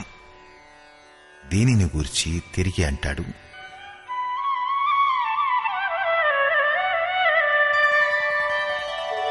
ఏ మే మతమిదం నిత్యం అనుతిష్ఠంతి మానవాః శ్రద్ధావంతో న సూయంతో ముచ్యంతే తేపి కర్మభిః. అర్జున, ఏ మనుష్యుడైతే దోషదృష్టి రహితుడై శ్రద్ధాభావంతో సమర్పణ భావంతో సంయుక్తుడై ఎప్పటికీ నా ఈ సిద్ధాంతానికి అనుగుణంగా వ్యవహరిస్తాడో ఆ పురుషుడు కూడా సంపూర్ణ కర్మల నుంచి విముక్తుడైపోతాడు. యోగేశ్వరుని యొక్క ఈ అభయం హిందువులు, ముస్లిములు లేక క్రిస్టియన్లో ఎవరో ఒకరికి కాదు, మానవ మాతృలందరికీ కూడా. అతని సిద్ధాంతం ఏమిటంటే యుద్ధం చెయ్యి. దీని వలన ఎలా అనిపిస్తుందంటే ఈ ఉపదేశం యుద్ధం చేసేవారి కోసమని. అర్జునుడి సమక్షంలో అదృష్టవశాత్తు ప్రపంచ యుద్ధం లాంటి వ్యూహ రచనే ఉంది. మీ ముందు ఎలాంటి యుద్ధం లేదే. మీరు గీతనే ఎందుకు అధ్యయనం చేస్తున్నారు? ఎందుకంటే కర్మల నుంచి ముక్తి పొందే ఉపాయం యుద్ధం చేసేవారి కోసమే కాదు. వాస్తవానికిది అంతర్దేశంలోని యుద్ధం. క్షేత్రజ్ఞుల యొక్క, విద్యా అవిద్యల యొక్క, ధర్మక్షేత్రం కురుక్షేత్రం యొక్క సంఘర్షణ. మీరు ఎలాగైతే ధ్యానంలో చిత్తాన్ని నిరోధిస్తూ ఉంటారో అలాగే విజాతీయ ప్రవృత్తులు అడ్డుగోడలై ప్రత్యక్షమవుతాయి, భయంకరమైన దాడి చేస్తాయి. వాటిని శాంతపరుస్తూ చిత్తాన్ని నిరోధిస్తూ వెళ్లడమే యుద్ధం. ఎవరైతే దోషదృష్టి రహితులై శ్రద్ధతో ఈ యుద్ధంలో పాల్గొంటారో వారు కర్మల నుంచి, జనన మరణాల నుంచి ముక్తి పొందుతారు. మరి ఎవరైతే ఈ యుద్ధంలో ప్రవృత్తులు కారో వారి గతేమిటి? దీనిని గురించి ఆయన ఇలా అంటాడు: ये त्वेतदभ्यसूयन्तो नानुतिष्ठन्ति मे मतम् सर्वज्ञानविमूढांस्तान् विद्धि नष्टान चेतसः। ఎవరైతే దోషదృష్టి కలవారో అచేతసః మోహం యొక్క మత్తులో అచేతనులై ఉన్నారో, నా ఈ అభిప్రాయానికనుగుణంగా ప్రవర్తించరు అంటే ధ్యానస్థులై ఆశ, మమత, సంతాపం మొదలగు వాటిచే రహితులై సమర్పణ భావంతో కూడి యుద్ధం చెయ్యరు. సర్వజ్ఞాన విమూఢాన్ జ్ఞానపథంలో సర్వదా విమోహితులై ఉండే ఆ మనుష్యులను నీవు కళ్యాణం నుంచి భ్రష్టులైన వారిగా తెలుసుకో. ఇదే నిజమైనప్పుడు లోకులు ఎందుకు కర్మను చెయ్యరు? దీన్ని గూర్చంటాడు: సదృశం చేష్టతే స్వస్యాః ప్రకృతేర్జ్ఞానవానపి ప్రకృతిం యాంతి భూతాని నిగ్రహః కిం కరిష్యతి. ప్రాణులన్నీ తమ తమ ప్రకృతినే పొందుతాయి. తమ స్వభావంచే వివసులై కర్మలో పాలు పంచుకుంటారు. ప్రత్యక్ష దర్శకులైన జ్ఞానులు కూడా తమ ప్రకృతికి అనుగుణంగానే ప్రయత్నం చేస్తారు. ప్రాణులు తమ కర్మలు చేస్తే జ్ఞానులు తమ స్వరూపంలో చేస్తారు. ఎవరి ప్రకృతి ఎలా ప్రభావితమవుతుందో అలాగే పనులు చేస్తారు. ఇది స్వయం నిరూపితమైంది. దీన్నెవరైనా ఎలా కాదంటారు? ఈ కారణం వల్లనే అందరూ నా అభిప్రాయానికి అనుగుణంగా కర్మలో ప్రవృత్తులు కాలేరు. వారు ఆశ, మమత, సంతాపాలను, ఇంకో విధంగా చెప్పాలంటే రాగద్వేషాలను విడిచిపెట్టలేరు. అందువలనే కర్మ యొక్క సమయానుకూలమైన ఆచరణ జరగదు. దీనినే ఇంకా స్పష్టం చేస్తూ ఇంకో కారణం చూపిస్తూ ఇలా అంటాడు: ఇంద్రియస్యేంద్రియస్యార్థే రాగద్వేషౌ వ్యవస్థితౌ తయోర్నవశమాగచ్ఛేత్ తౌ హ్యస్య పరిపంథినౌ. ఇంద్రియాల భోగాలలో రాగద్వేషాలు ఇమిడి ఉన్నాయి. ఈ రెండింటికీ లోబడకూడదు. ఎందుకంటే ఈ కళ్యాణ మార్గంలో కర్మల నుంచి ముక్తినిప్పించే ప్రణాళికలలో ఈ రాగద్వేషాలు దుర్దర్శమైన శత్రువులు. ఆరాధనను అపహరించుకుపోతాయి. శత్రువు లోపల ఉన్నప్పుడు ఎవరైనా బయట ఎవరితోనో ఎందుకు యుద్ధం చేస్తారు? శత్రువులు ఇంద్రియాల్లో మరియు వాటి భోగాల్లో ఉన్నారు. యుద్ధం అనేది అంతఃకరణంలోని యుద్ధమే. ఎందుకంటే శరీరమే క్షేత్రం.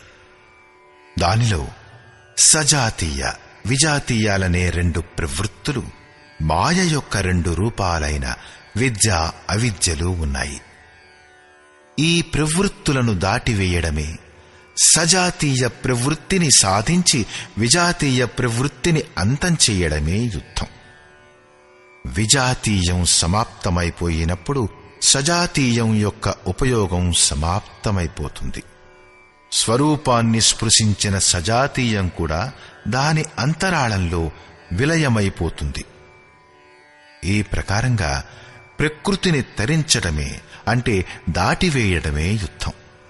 అది ధ్యానం వలనే సంభవం. రాగద్వేషాలను నశింపచేయడానికి సమయం పడుతుంది. కాబట్టి చాలామంది సాధకులు క్రియను వదిలిపెట్టి సహజంగా మహాపురుషుల్ని అనుకరించడం మొదలుపెడతారు. శ్రీకృష్ణుడు ఈ విషయం పట్ల సావధానపరుస్తాడు.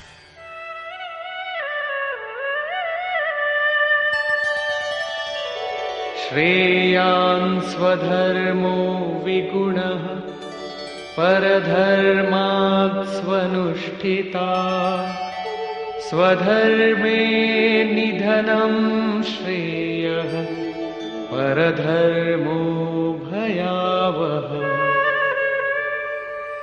ఒక సాధకుడు 10 సంవత్సరాల నుండి సాధన చేస్తున్నాడనుకోండి.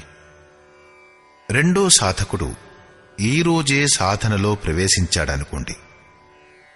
ఇద్దరి యొక్క సామర్థ్యం ఒక్కలాగే ఉండదు. ఆరంభిక సాధకుడు మొదటివాణ్ణి అనుకరిస్తే తాను నష్టమైపోతాడు. దీన్ని గూర్చి శ్రీకృష్ణుడు ఇలా అంటాడు: బాగుగా ఆచరణ చేసినటువంటి ఇతరుల ధర్మం కన్నా గుణరహితమైనదైనా సరే స్వధర్మమే అధిక ఉత్తమమైనది.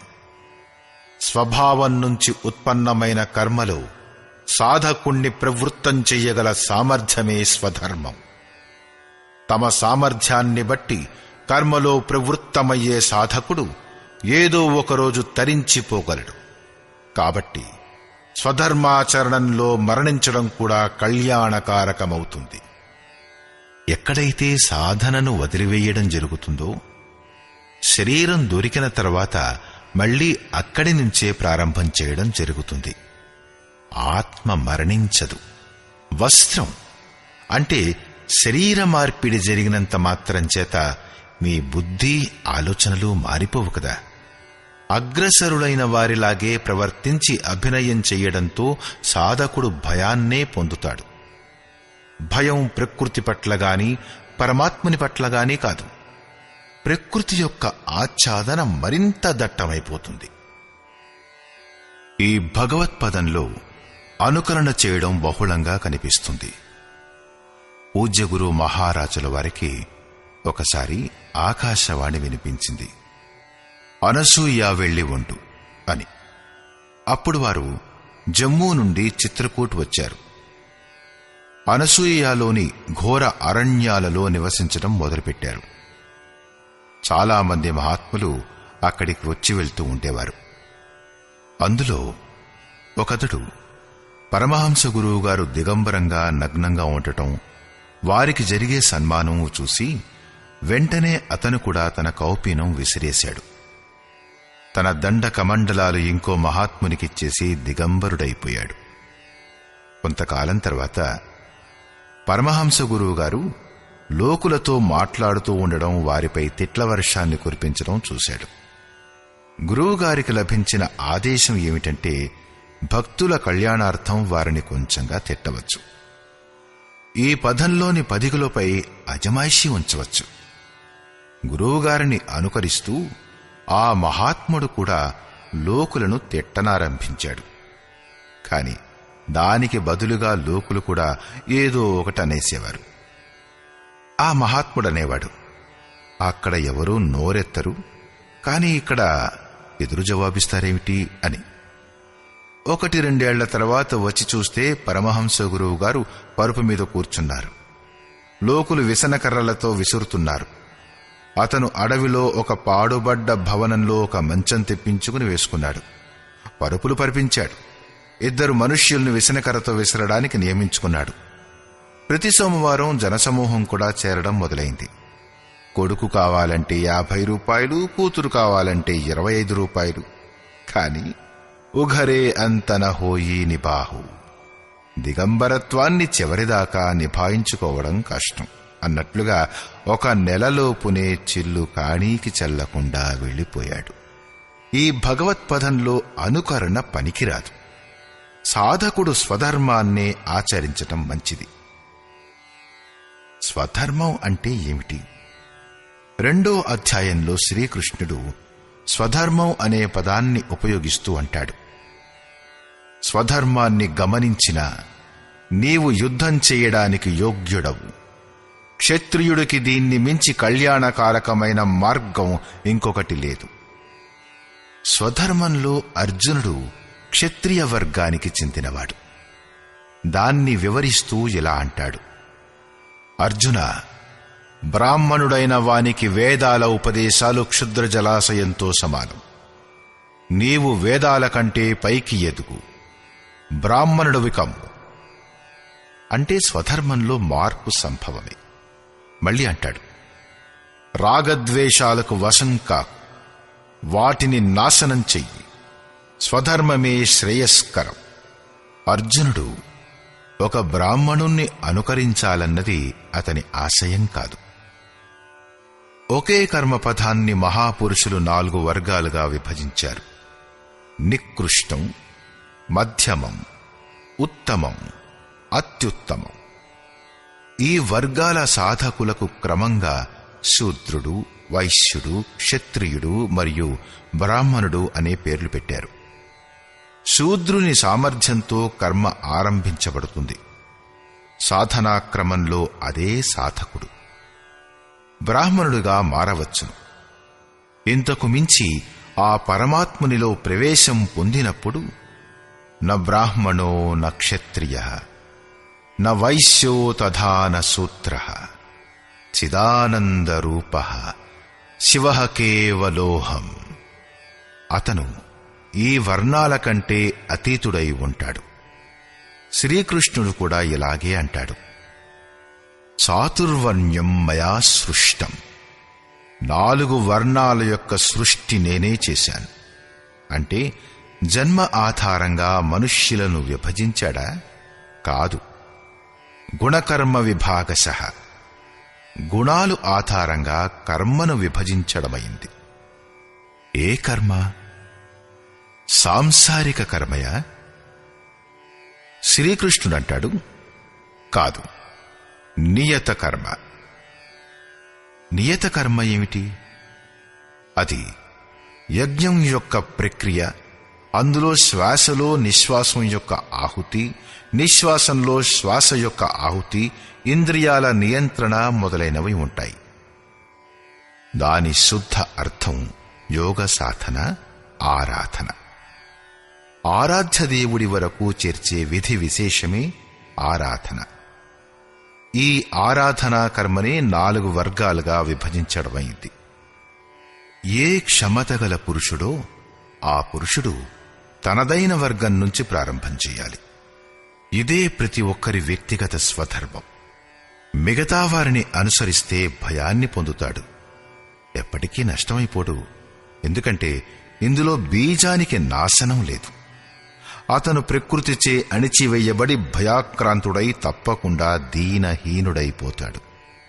1వ తరగతి విద్యార్థి గనక తనకన్నా పెద్ద తరగతిలో కూర్చోవడం జరిగితే అతను పెద్ద తరగతికి చెందినవాడవగలడా? అతను ప్రారంభిక వర్ణమాల నేర్చుకునే అవకాశం కూడా పోగొట్టుకుంటాడు. అర్జునుడు ప్రశ్నిస్తాడు, మానవుడు స్వధర్మాన్ని ఎందుకు ఆచరించలేకపోతున్నాడు? అర్జున ఉవాచ.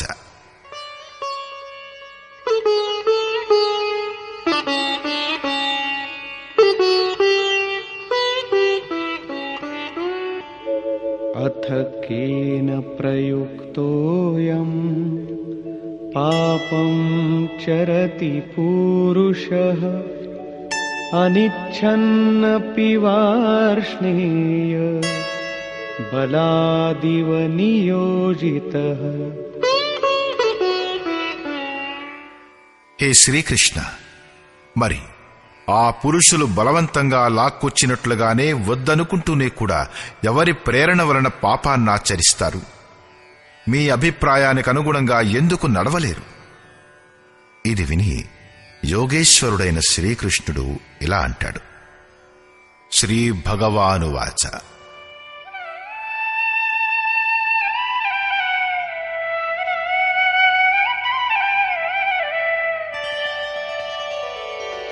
కామేష క్రోధేష రజో గుణ సముద్భవః మహాశనో మహాపాప్మా విద్యేనమిహ వైరిణం. అర్జున, రజోగుణం నుంచి ఉత్పన్నమయ్యే ఈ కామం, ఈ క్రోధం అగ్నితో సమానంగా భోగాలు అనుభవించినందువల్ల తృప్తి పొందని మహాపాపుల వంటివి. కామక్రోధాలు నిజానికి రాగద్వేషాలకు పూరకాలు. ఇప్పుడు నేను చర్చించిన వాటిని శత్రువులుగా తెలుసుకో. ఇప్పుడు వీటి ప్రభావాన్ని గూర్చి చెబుతాడు.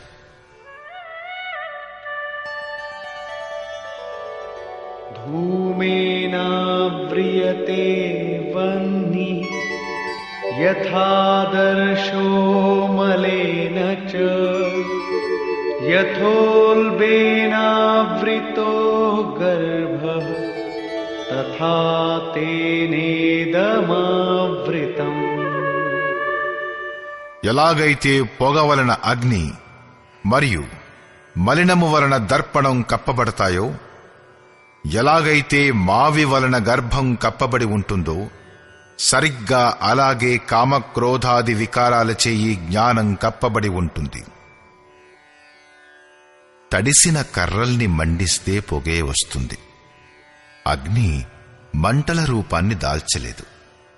మాలిన్యం కప్పబడిన అద్దంలో ఏ ప్రకారంగా ప్రతిబింబం స్పష్టంగా కనపడదో, మావి కారణంగా ఏ ప్రకారంగా గర్భం కప్పబడి ఉంటుందో, అలాగే ఈ వికారాలు ఉంటూ ఉండగా పరమాత్ముని యొక్క ప్రత్యక్ష జ్ఞానం ఉదయించదు.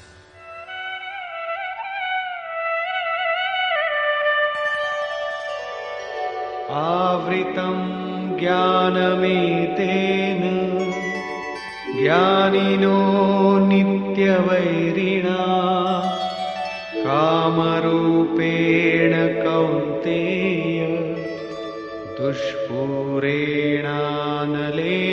చ. కౌంతేయ, అగ్నితో సమానమైన భోగాలచే తృప్తి పొందని జ్ఞానుల యొక్క జ్ఞానం నిరంతర శత్రువు అయిన ఈ కామంచేత కప్పబడి ఉంటుంది. ఇప్పుడే కదా శ్రీకృష్ణుడు కామం మరియు క్రోధం రెండింటినీ శత్రువులని చెప్పాడు. ప్రస్తుత శ్లోకంలో అతడు కేవలం ఒక శత్రువు కామం పేరు మాత్రమే చెప్పాడు. వాస్తవానికి కామంలో క్రోధం అంతర్భూతమై ఉంది. కార్యం పూర్తయిపోతే క్రోధం సమాప్తమైపోతుంది. కాని కోరిక సమాప్తం కాదు. కోరిక తీరడంలో వ్యవధానం అవుతూనే క్రోధం మళ్లీ వెలికి వస్తుంది.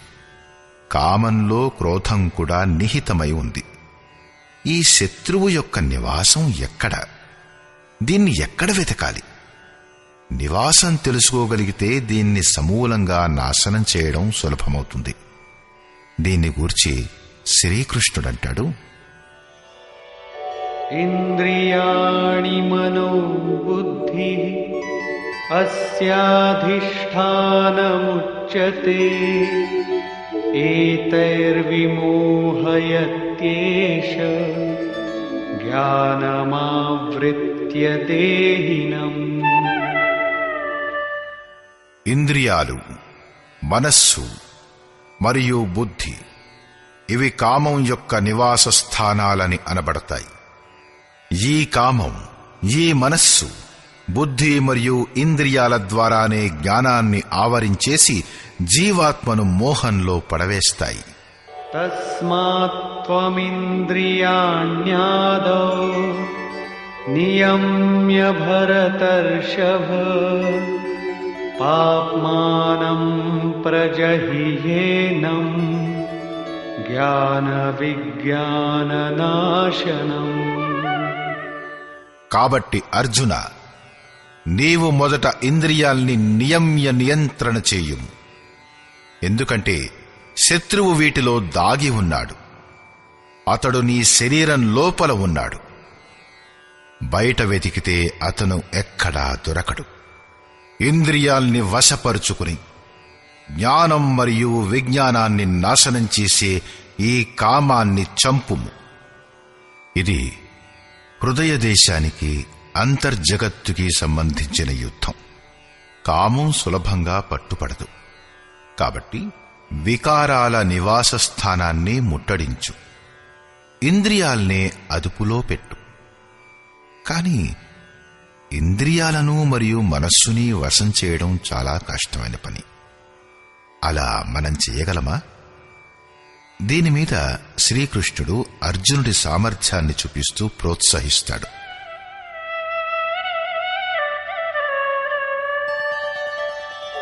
ఇంద్రియాణి పరాణ్యాహుః ఇంద్రియేభ్యః పరం మనః మనసస్తు పరా బుద్ధిః యో బుద్ధేః పరతస్తు సః. అర్జున, ఈ శరీరం కంటే ఇంద్రియాలు అతీతమైనవి, సూక్ష్మమైనవి మరియు బలమైనవని తెలుసుకో. ఇంద్రియాల కంటే అతీతమైనది మనస్సు. ఇది వాటికంటే బలమైనది. మనస్సు కంటే అతీతమైనది బుద్ధి. మరి ఆ బుద్ధి కంటే అత్యంత అతీతమైనది నీ యొక్క ఆత్మ. కాబట్టి ఇంద్రియాలను, మనస్సును మరి బుద్ధిని వశం చేసుకోవడంలో సమర్థుడవు కమ్ము.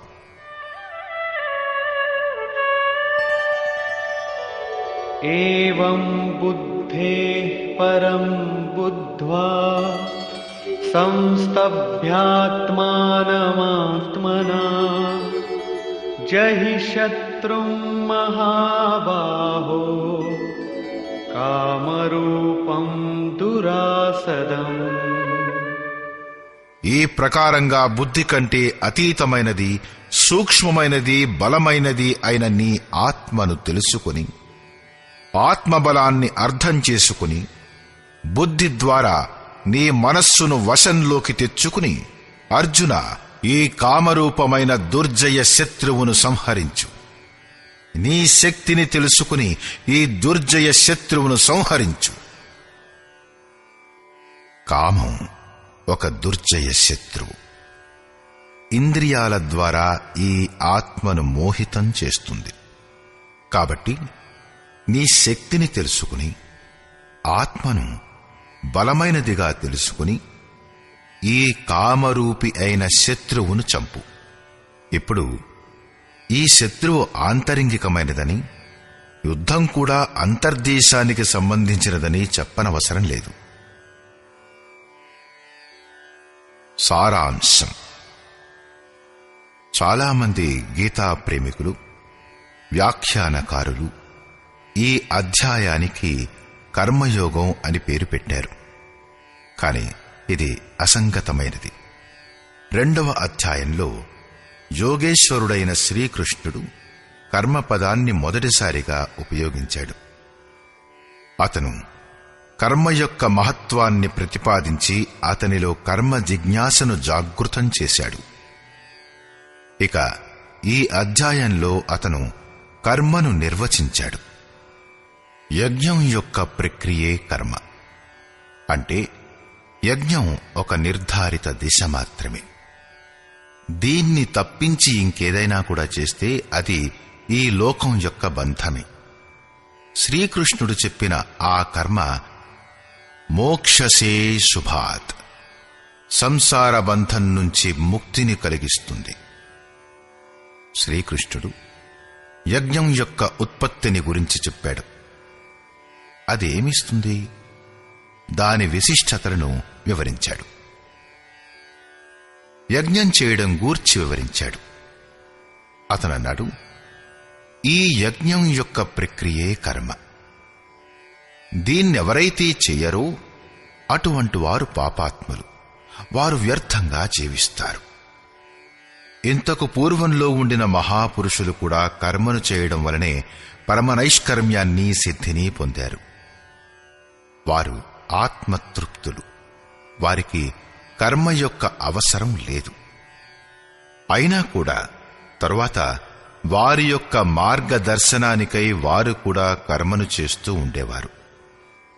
ఆ మహాపురుషులతో శ్రీకృష్ణుడు తనని సమానం చేసుకున్నాడు. నాకు కూడా ఇప్పుడు కర్మ వలన ప్రయోజనం లేదు, కాని నేను కూడా తరువాతి వారి హితంకై కర్మ చేస్తాను. శ్రీకృష్ణుడు స్పష్టంగా తను కూడా ఒక యోగినని తన పరిచయమిచ్చాడు. కర్మలో ప్రవృత్తమయ్యే సాధకులను కర్మ నుండి పలాయమానం చెయ్యరాదని అతను చెప్పాడు. ఎందుకంటే కర్మ చేసియే ఆ సాధకులు ఆత్మస్థితిని పొందాలి. కర్మ చేయకపోయినట్లయితే వారు భ్రష్టులైపోతారు. ఈ కర్మ కోసం ధ్యానస్థులై యుద్ధం చెయ్యాలి. కళ్ళు మూయబడి ఉన్నాయి. ఇంద్రియాల నుంచి ముకుళించుకున్న చిత్తం నిరోధించబడింది. అలాంటప్పుడు యుద్ధం చేయడమెలా? ఆ సమయంలో కామం, క్రోధం, రాగద్వేషాలు అడ్డుగోడలవుతాయి. ఈ విజాతీయ ప్రవృత్తులను దాటివేయడమే యుద్ధం.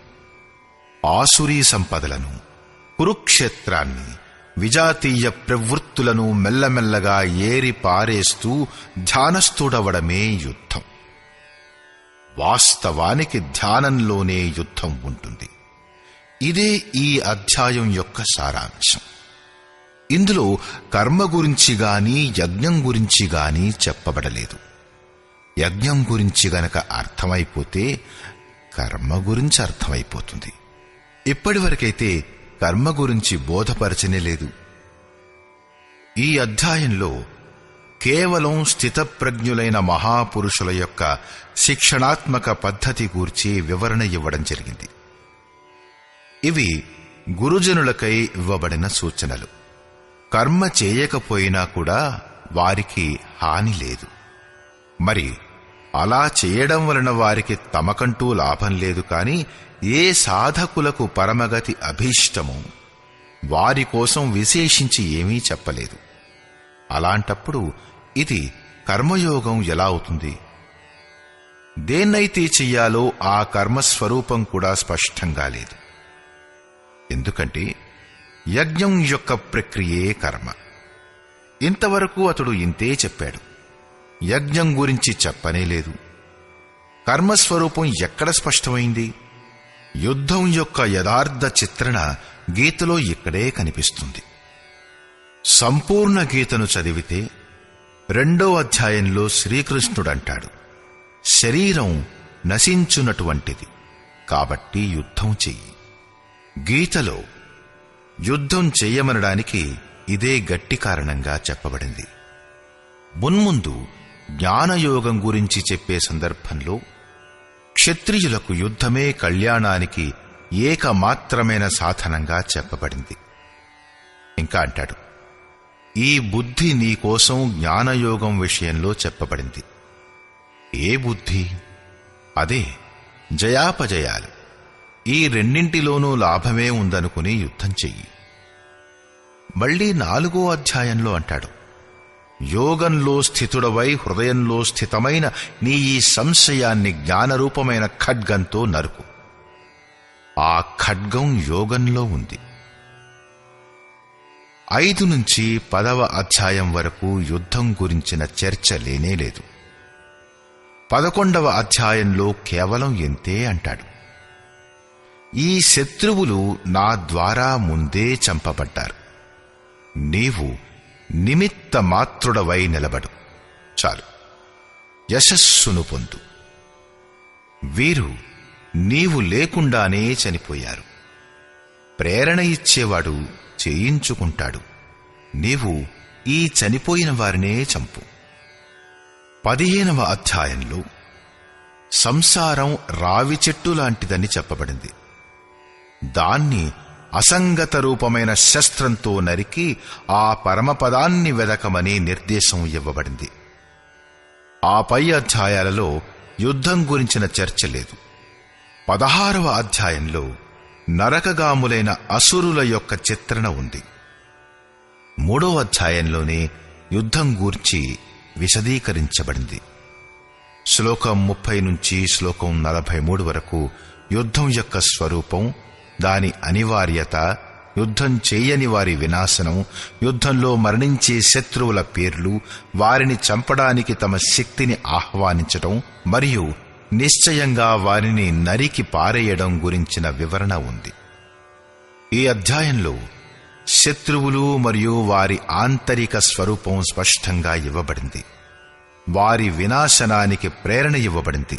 కాబట్టి ఓం తత్సదితి శ్రీమద్భగవద్గీతాసూపనిషత్సు బ్రహ్మ విద్యాయాం యోగశాస్త్రే శ్రీకృష్ణార్జున సంవాదే శత్రువినాశ ప్రేరణం నామ తృతీయోధ్యాయః.